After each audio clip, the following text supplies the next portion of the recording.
नमस्कार दोस्तों, study time में आपका स्वागत है। आज मैं PSPCL अकाउंटेंट का प्रीवियस ईयर का पेपर सॉल्व करने जा रहा हूं। अगर किसी ने भी हमारा चैनल सब्सक्राइब नहीं किया है वो चैनल को सब्सक्राइब कर लें और वीडियो को ज़्यादा से ज़्यादा शेयर करें। तो पहला क्वेश्चन है, a person who draw a bill of exchange is called its. तो उसे बोलते हैं ड्रॉर। तो ड्रॉर वो बंदा होता है जो इसे लिखता है। तो इसमें जो है बिल ऑफ एक्सचेंज में तीन पार्टीज रहती है। एक ड्रॉर होता है और एक ड्रॉई होता है और तीसरा पेई होता है। जो ड्रॉर होता है वो क्रेडिटर होता है और ड्रॉई होता है डेटर। तो ये ड्रॉर लिखता है बिल ड्रॉई के लिए कि वो एक जो भी कोई पर्टिकुलर टाइम होगा, जैसे 3 महीने है तो 3 महीने के बाद ड्रॉई मेरे को ये जो मैम ने जो भी सम मैंने दिया हुआ है वो वापस कर देगा। तो इसमें ड्रॉई की एक्सेप्टेंस होना बहुत ज़रूरी है। तो यही होता है बिल ऑफ एक्सचेंज। तो बिल ऑफ एक्सचेंज और प्रोमिसरी नोट, तो इनका कई बार डिफरेंस पूछ लेते हैं, तो वो आप याद कर लीजिएगा। और इसका मैंने डिफरेंस जो है मैंने अपने पेज पे भी डाला हुआ है, स्टडी टाइम फेसबुक पेज पे। अगर किसी ने भी मेरा पेज देखा नहीं है तो वो वहाँ पे देख सकता है। उसमें मैंने नोट्स वगैरह डाले रखे हुए हैं। नेक्स्ट है अगला, सेकंड है the amount of yearly depreciation under reducing balance method. Reducing balance method होता है रिटर्न डाउन वैल्यू मेथड। तो उसमें जो क्या होता है, डेप्रिसिएशन की amount year by year decrease होती रहती है। ठीक है, तो ये क्या है, तो इसका जो राइट आंसर है वो है आपका पहला है फ्लक्चुएट, दूसरा remaining constant over the year और तीसरा है डिक्रीजिंग ईयर आफ्टर ईयर, या फिर चौथा है इंक्रीज ईयर आफ्टर ईयर। तो इसका है राइट आंसर वो है decrease year by year. Next question है आपका, third of the following is a deferred revenue expenditure. पहला है आपका ब्रोकरेज चार्जेस, दूसरा है लीगल फीस, तीसरा है प्रिलिमिनरी एक्सपेंसेस और चौथा है इंस्टॉलेशन चार्जेस। तो इसका जो राइट आंसर है वो है प्रिलिमिनरी एक्सपेंसेस, क्योंकि ये जो होते हैं ये इनका जो लाभ होता है वो आने वाले सालों में होता रहता है, किसी पर्टिकुलर ईयर में नहीं होता, सभी में होता रहता है थोड़ा थोड़ा बेनिफिट। जैसे कि आपका हो गया एक हैवी एडवर्टीजमेंट हो गई, तो उसका भी जो आपका जो बेनिफिट मिलता है वो ओवर ऑफ पीरियड मिलता है, मतलब।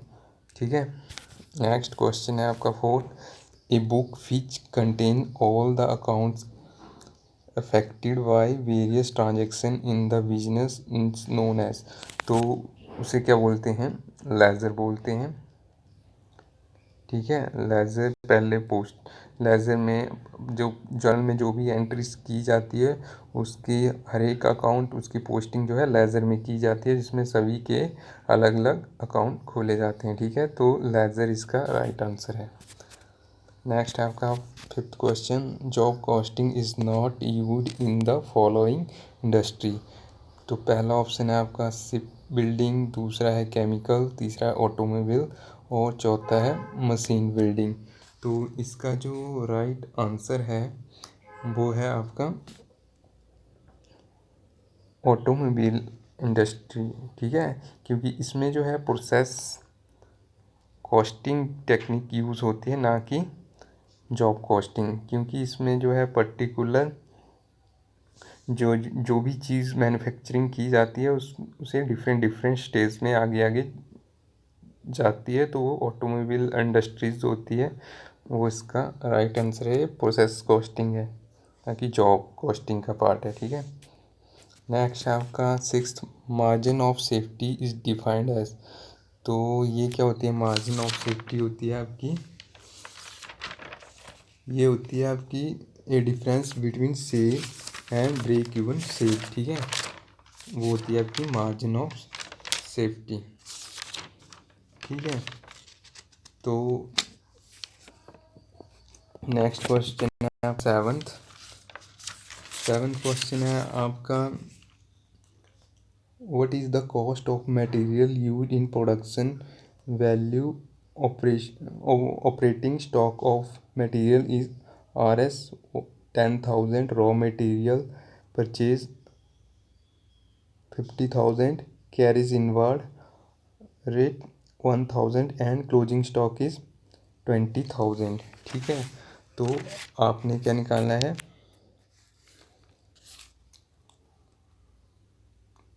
आपने निकालना है, एक मिनट, इसका जो राइट आंसर रहेगा वो रहेगा 41,000। ठीक है, जो जो भी रॉ मटेरियल कंज्यूम्ड है वो आपको निकालना है। ठीक है, तो इसका जो आंसर है 41,000 है। इसका जो फॉर्मूला रहेगा आप खुद कैलकुलेट कर लेना। फॉर्मूला है इसका रॉ मटेरियल कंज्यूम्ड का ओपनिंग स्टॉक, मैं लिख देता हूँ यहाँ पे, ओपनिंग स्टॉक, ठीक है, plus raw material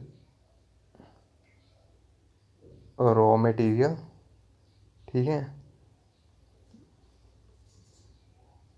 plus purchase, ठीक है,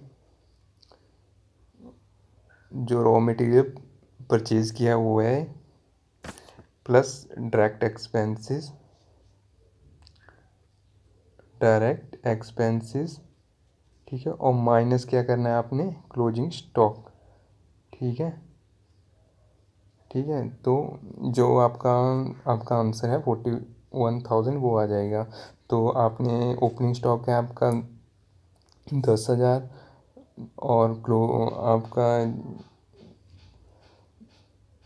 रॉ मटेरियल जो है आपका वो है 50,000 और परचेज ऑफ रॉ मटेरियल वो है 1,000 और जो है आपका क्लोजिंग स्टॉक है वो है 20,000। ठीक है, तो ये जो आपका राइट आंसर है इसका 41,000 आ जाएगा।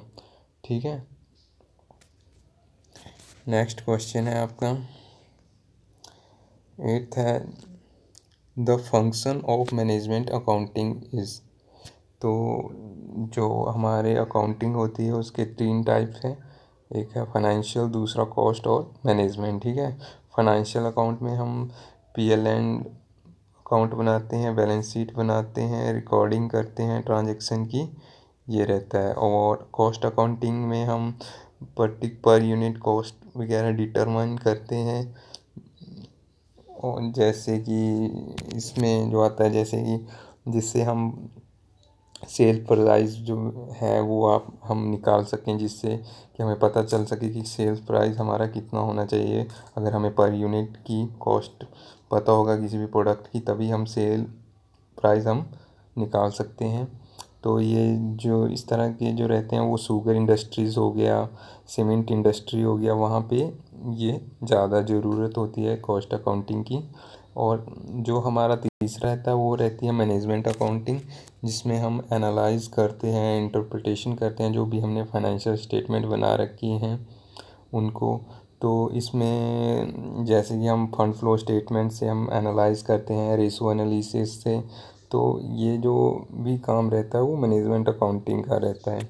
तो हमसे पूछा गया है इसमें कि जो the function of management accounting is, तो क्या है मैनेजमेंट अकाउंटिंग के, तो है assist the management in performing its function effectively. ठीक है, नेक्स्ट है आपका 9th question, which of the following is not the source of cash. तो सोर्स ऑफ कैश कौन सा नहीं है, परचेज ऑफ फिक्स एसेट्स, दूसरा ऑप्शन है फंड फ्रॉम ऑपरेशन, तीसरा है आपका इश्यू ऑफ डिवेंचर और चौथा है आपका सेल ऑफ फिक्स एसेट्स। ठीक है, तो सोर्स ऑफ फंड्स में क्या क्या रहता है, पहले तो उसमें रहता है जैसे हम सेल करते हैं किसी एसेट्स की, तो उससे क्या है हमें फंड मिलता है। ठीक है, सोर्स ऑफ फंड मीन हमें रेवेन्यू कहाँ से जनरेट हो रही है, मतलब आ रही है, ठीक है। और एप्लीकेशन ऑफ फंड से हमारे से पैसा कहाँ जा रहा है वो होता है इसका मतलब। तो सोर्स में क्या क्या आएगा, जैसे सेल ऑफ असेट्स हो गया, इश्यू ऑफ शेयर्स हो गया, डिविडेंड हमने रिसीव्ड किया उससे भी हमारे पास फंड आएगा, और बैंक लोन हमने दिया है किसी को, लोन दे रखा है मतलब किसी को, तो भी उससे भी हमें फंड आएगा, ठीक है। और डिवेंचर इशू कर रखे हैं तो उससे भी हमें रेवेन्यू जनरेट होगी। और अप्लीकेशंस में आएगा हमारा परचेज ऑफ फिक्स एसेट, जैसे अगर हम कोई एसेट्स खरीदते हैं तो हमारी रेवेन्यू जाएगी, कैश जाएगा, ठीक है। तो इसका जो राइट आंसर रहेगा वो रहेगा option number A, purchase of fix assets, क्योंकि ये एप्लीकेशन ऑफ फंड है ना कि सोर्स ऑफ फंड है, ठीक है। और वही हमसे पूछा गया है, ठीक है। नेक्स्ट है आपका 10th question, contract of indemnity applies on. तो अडेमनिटीज होता है आपका प्रॉमिस टू कंपनसेट, ठीक है। जैसे कि कोई भी हमें एक पार्टी दूसरी पार्टी को इंश्योर करती है, अगर कोई भी लॉस होता है तो उसकी जो कंपनसेट है वो करेगी, जैसे कि इंश्योरेंस इंडस्ट्रीज है, इंश्योरेंस में होता है ना ऐसा। तो इसका जो राइट आंसर है वो है इंश्योरेंस, ठीक है। और अकाउंटिंग में तो क्या होता है, अकाउंट्स बनाए जाते हैं, एंट्रीज वगैरह की जाती है, जर्नल एंट्री वगैरह। और ऑडिटिंग में जो भी हम अकाउंट्स वगैरह बनाते हैं, बैलेंस शीट वगैरह वगैरह बनाते हैं, उनकी जांच की जाती है कि वो सही से बना रखे हैं या नहीं, ठीक है। नेक्स्ट जो है हमारा question 11th, which of the following method does not consider the time value of money, ठीक है। तो ये जो क्वेश्चन है ये कैपिटल बजटिंग का है।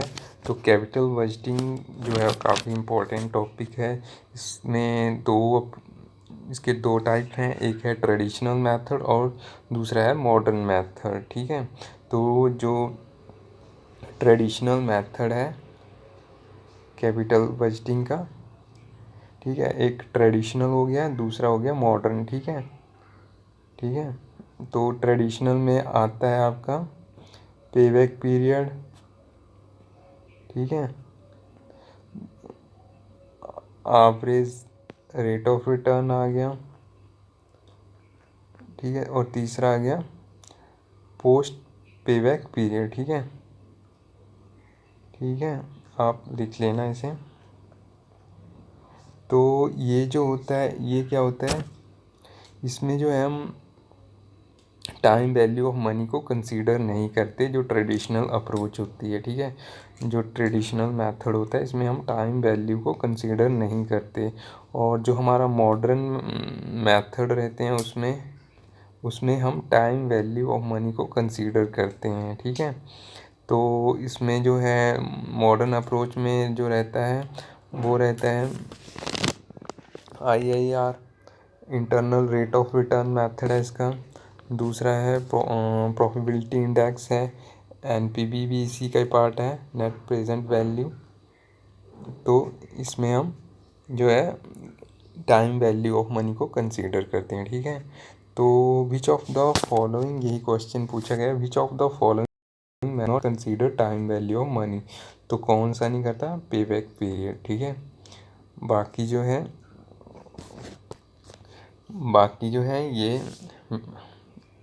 ये टाइम मनी ऑफ वैल्यू को कंसीडर करते हैं, ठीक है। नेक्स्ट जो है आपका क्वेश्चन 12 क्वेश्चन है, demand forecasting is related to. तो ये किससे है, ये है प्रीवियस सेल से, प्रेजेंट सेल से, फ्यूचर सेल से, या फिर ऑल ऑफ दिस। तो इसका जो है राइट आंसर है वो है फ्यूचर सेल से, क्योंकि फोरकास्टिंग क्या होता है, फोरकास्टिंग होता है एस्टिमेट द फ्यूचर, ठीक है। तो फ्यूचर सेल्स के लिए एस्टिमेशन किया जाता है, ठीक है। तो इसका राइट आंसर है option number C. Next question है आपका 13, everything that goes to increase the importance of subordinates is known as। तो सेंट्रलाइजेशन है, डिसेंट्रलाइजेशन है, डेलीगेशन है और स्पैन ऑफ कंट्रोल है। ठीक है, तो इसका जो राइट आंसर रहेगा वो रहेगा डिसेंट्रलाइजेशन। ठीक है, सेंट्रलाइजेशन में जो सारी जो पावर जो रहती हैं वो किसके पास रहती है, वो रहती है टॉप मैनेजमेंट के पास। और डिसेंट्रलाइजेशन में जो है हम पावर्स डिस्ट्रीब्यूट कर देते हैं सबॉर्डिनेट्स के पास भी, जिससे कि वो अपने लेवल पे डिसीज़न ले सकें, जिससे उन्हें एक मोटिवेशन भी मिलता है कि वो कुछ अपने लेवल पे डिसीज़न ले सकते हैं। और जो डेलीगेशन होता है, डेलीगेशन में होता है कि हमें कोई पर्टिकुलर काम जो है असाइन कर दिया जाता है। ठीक है, हम उसके लिए रिस्पॉन्सिबल रहते हैं। ठीक है, नेक्स्ट है आपका 14th question, internal auditor is appointed by. तो इंटरनल जो ऑडिटर जो होता है वो कौन अपॉइंट करता है, तो वो करता है बोर्ड ऑफ डायरेक्टर। ठीक है, वो करते हैं उसे अपॉइंट। ठीक है, तो दो तरह के ऑडिटर होते हैं, कि इंटरनल होता है, दूसरा एक्सटर्नल होता है। तो बोर्ड ऑफ डायरेक्टर उन्हें अपॉइंट करते हैं और वो उन्हीं को ही अपनी जो है रिपोर्ट सबमिट करवाता है। ठीक है, और नेक्स्ट क्वेश्चन है आपका 15th, auditor of the company have to report to the. तो जो ऑडिटर होता है कंपनी का वो किसे रिपोर्ट देता है, तो अगर ऑडिटर बोला हुआ है तो वो एक्सटर्नल ऑडिटर ही होगा, क्योंकि यहाँ इंटरनल लिखा नहीं है तो उसे हमने एक्सटर्नल ही कंसीडर करना है। तो किसे देता है रिपोर्ट, बोर्ड ऑफ डायरेक्टर को देता है, या मैनेजिंग डायरेक्टर को, या इंस्टीट्यूट इन्वेस्टर्स को, या फिर share holder of annual general meeting. तो इसका जो राइट आंसर है वो share holder of the annual general meeting. ठीक है, ये इसका राइट आंसर है, ऑप्शन नंबर डी। नेक्स्ट है आपका 16, burden of tax can be reduce by. तो इसका जो ऑप्शन है टैक्स प्लानिंग, दूसरा है टैक्स अवॉइडेंस, तीसरा है टैक्स इरोजन और चौथा है ऑल ऑफ दिस। तो इसका जो राइट आंसर है वो है टैक्स प्लानिंग। टैक्स प्लानिंग से हम जो बर्डन है वो कम कर सकते हैं विद इन द लॉ। और जो टैक्स क्या बोलते हैं इवेज़न है, उसमें टैक्स लॉ को तोड़ के हम, यानी कि छुपा के हम टैक्स की चोरी मतलब करते हैं, इस तरह से होता है इसका मतलब। नेक्स्ट है आपका 17, LIC ऑफ इंडिया इसे। तो क्या है, ये स्टैट्यूटरी कॉरपोरेशन है, इसे लॉ के अंडर बनाया गया है। तो LIC एक्ट है 1956 और सब सेक्शन है इसका 3। ठीक है, तो उसके अकॉर्डिंग बनाया गया है। तो ये स्टैट्यूटरी कॉरपोरेशन है। ठीक है, नेक्स्ट है 18, underwriter are a person. तो अंडर राइटर होता है एक पर्सन होता है जो यह रिस्पॉन्सिबिलिटी लेता है, जो भी कंपनी शेयर और डिवेंचर इशू करती है तो वो जो भी अनसब्सक्राइब्ड शेयर होते हैं, अगर वो उन्हें मतलब बाय कर लेगा अगर वो सेल नहीं हुए। ठीक है, तो इसका जो राइट आंसर है अंडरटेक टू बाय दो शेयर और debenture no subscribed for the public. ठीक है, नेक्स्ट है आपका 19th question, system of book keeping includes.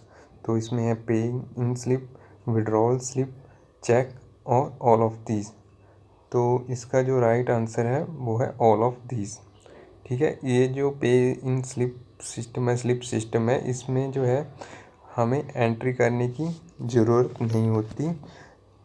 ठीक है, यानी कि जर्नल एंट्री करने की ज़रूरत नहीं होती, हम सीधे ही डायरेक्टली ही लेज़र में एंट्री कर देते हैं, पोस्टिंग कर देते हैं। ठीक है, नेक्स्ट क्वेश्चन है आपका 20, if a share of 10 on which RS6 has been paid and forfeited, it can be reissued at minimum price of।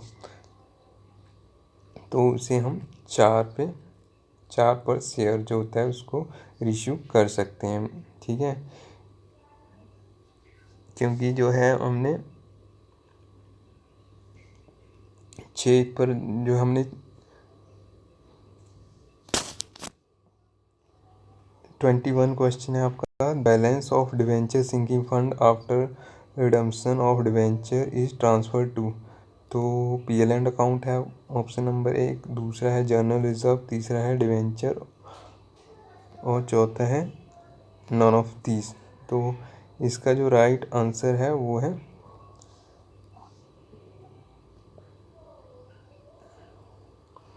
Journal reserve, ठीक है।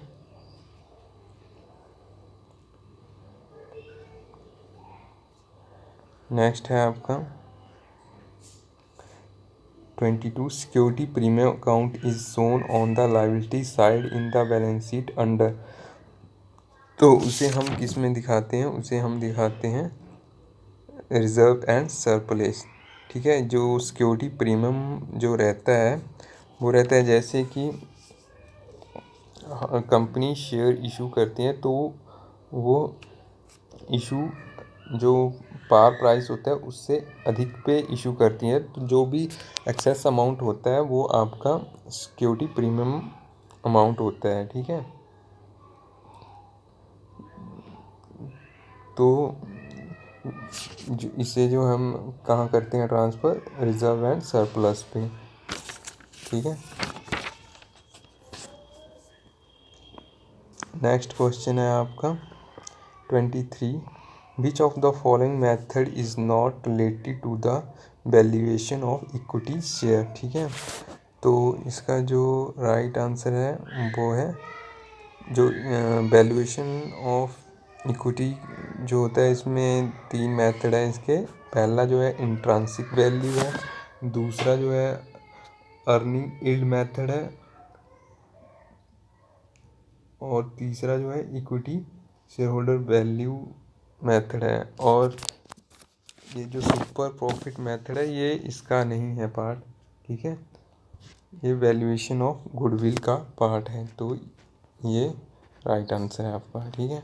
24 है आपका, as per schedule 6 which of the following is true regarding the treatment of call in arrear in the financial accounts of the company, ठीक है। तो इसका जो right answer रहेगा वो रहेगा the amount will be deducted from the share capital in the balance sheet, ठीक है। तो कॉल इन एरियर जो रहता है, जो भी हम कॉल मनी मांगते हैं, जो बकाया राशि रह जाती है वो होती है कॉल इन एरियर, ठीक है। तो इसे हम बैलेंस शीट में लायबिलिटी साइड शेयर कैपिटल से रिड्यूस करते हैं अमाउंट को, कॉल इन एरियर को कॉल्ड अप अमाउंट से रिड्यूस करते हैं, ठीक है। तो ये थे 24th number question. Next question है 25th क्वेश्चन इस वीडियो का, which accounting principle is violated by including personal expenses of the owner in the business expenses. तो बिजनेस एंटिटी कॉन्सेप्ट है, क्योंकि इसमें जो है ओनर और बिजनेस अलग अलग है। ओनर जो होता है क्रेडिटर होता है कंपनी के लिए, जो बिजनेस का जो भी फाइनेंशियल स्टेटमेंट है वो बिजनेस की पोजीशंस को शो करता है, ना कि ओनर्स की। तो यही था इसमें जो क्वेश्चन में। तो अभी मैंने 25 क्वेश्चन कवर किए। अगर आपको वीडियो अच्छा लगा हो तो प्लीज़ वीडियो को लाइक करें, तभी मैं दूसरा पार्ट बनाऊंगा इसका, नहीं तो यहीं पे मैं वाइंड अप कर दूंगा इस वीडियो को, ठीक है। धन्यवाद।